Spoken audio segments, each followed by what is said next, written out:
Hello viewers, welcome back to my channel. পবিত্র ঈদকে সামনে রেখে আজকে আমি খুবই স্পেশাল একটা সেমাই তৈরি করে দেখাবো, আর এটার নাম হচ্ছে নওয়াবি সেমাই। তো চলুন দেখে নেই এই নওয়াবি সেমাইটা কিভাবে করতে হবে।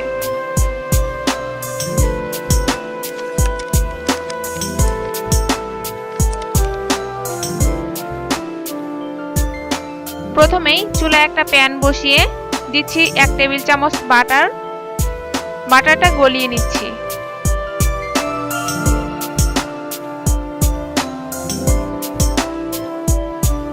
দিচ্ছি 100 গ্রাম লাচ্ছা সেমাই।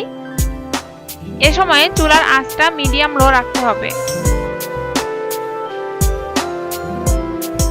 জাস্ট 1 মিনিট ভাজার পরে দিচ্ছি 1/4 কাপ চিনি এবং 1.5 টেবিল চামচ গুঁড়া দুধ। নেড়ে দিচ্ছি। খুব বেশি সময় ভাজা যাবে না, এতে সেমাইয়ের টেস্টটা নষ্ট হয়ে যাবে। জাস্ট 2 মিনিট ভাজার পর সেমাইগুলো বাদামি কালার চলে আসছে। এবার নামিয়ে নিব। এবার সেমাইয়ের ক্রিমটা তৈরি করব। সেজন্য চুলায় একটা প্যান বসিয়ে 1/2 লিটার দুধ নিয়ে নিয়েছি। দিচ্ছি একটা তেজপাতা, 2টা এলাচ, নেড়ে দিচ্ছি। কিছুক্ষণ জাল করার পর দুধটা অর্ধেক হয়ে গেছে। এবার মশলাগুলো উঠিয়ে নিচ্ছি।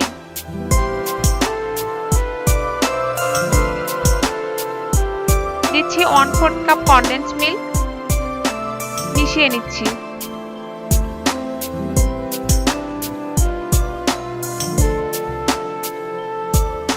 হাফ কাপ গুঁড়া দুধ, আবারও মিশিয়ে নিচ্ছি। এখন দিচ্ছি 1/4 কাপ ভ্যানিলা আইসক্রিম। আপনারা ইচ্ছা করলে এই আইসক্রিমের পরিবর্তে ফ্রেশ ক্রিমটা ইউজ করতে পারেন। দিচ্ছি 1 টেবিল চামচ কর্নফ্লাওয়ার। সবকিছু খুব ভালোভাবে মিশিয়ে নিচ্ছি। কর্নফ্লাওয়ার দেওয়ার পর একটু সাবধানে মিশিয়ে নিচ্ছি যেন দলা বেঁধে না যায়।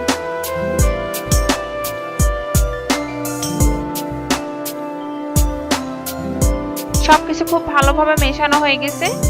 এবার নামিয়ে নিব। অন্যদিকে অন্য একটা পাত্রে ভেজে রাখা সেমাইয়ের অর্ধেকটা নিয়ে নিচ্ছি।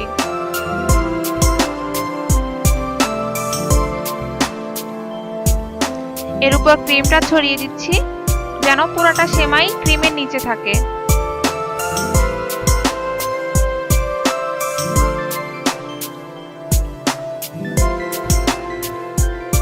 এবার বাকি যে অর্ধেকটা সেমাই রেখেছিলাম সেখান থেকে আবারও অর্ধেক করে দিয়ে দিচ্ছি।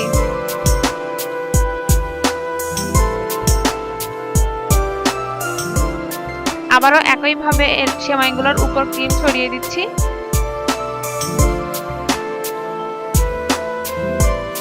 এখন বাকি সেমাইটা দিয়ে দিচ্ছি। এভাবে আমি সেমাইয়ের 3টা লেয়ার করে নিয়েছি। এর উপর দিয়ে দিচ্ছি কিছু কাজু বাদাম কুচি,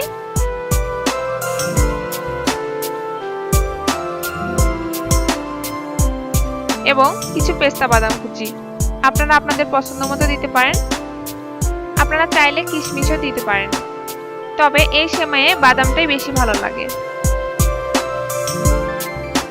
এবার এটা নরমালি রেখে দিব 30 মিনিটের জন্য। 30 মিনিট পর সেমাইটা রেডি হয়ে গেছে। দেখুন, আমি আপনাদের একটু কেটে দেখিয়ে দিচ্ছি। লাচ্ছা সেমাইটা পুরাটাই ক্রিম। এটা খেতে কিন্তু অসাধারণ। তো ভিউয়ার্স, এই ঈদে এই সেমাইটা অবশ্যই ট্রাই করবেন, আর ভালো লাগলে আপনার ফ্রেন্ডস আর ফ্যামিলির সাথে শেয়ার করবেন। ভিডিওটি শেষ পর্যন্ত দেখার জন্য সবাইকে অসংখ্য ধন্যবাদ।